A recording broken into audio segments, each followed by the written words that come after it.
बातमी आहे पुण्याहून। पुणे जिल्ह्यातील तमाशा पंढरी नारायणगाव येथे अख्खी तरुणाई लावणीच्या ठेक्यावर थिरकली आहे। पुणे नाशिक महामार्गावर नारायणगाव एसटी बस स्थानकात अचानक सुरू झालेल्या या वेगळ्या प्रकारच्या शोमुळे मोठी गर्दी झाली होती। कलर्स मराठीवर 21 मार्च पासून ढोलकीच्या तालावर हा लावणी बेस रियालिटी शो सुरू होते। यामध्ये मराठीतील 12 नर्तकी सहभागी होणार आहे।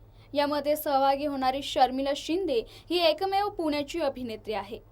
फ्लॅश मॉब पद्धतीने या सर्व नर्तकीचे डान्स आहेत। महाराष्ट्रातील ग्रामीण भागात जाऊन रेकॉर्ड करण्यात येत आहेत।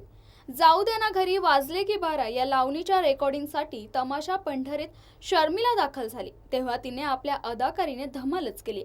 त्यानंतर शर्मिलाने तमाशा पंढरी विठाबाईच्या पुतळ्यास पुष्पहार अर्पण केला आणि आपल्या खोडद गावी जाऊन जगदंबा मातेचे दर्शनही घेतले।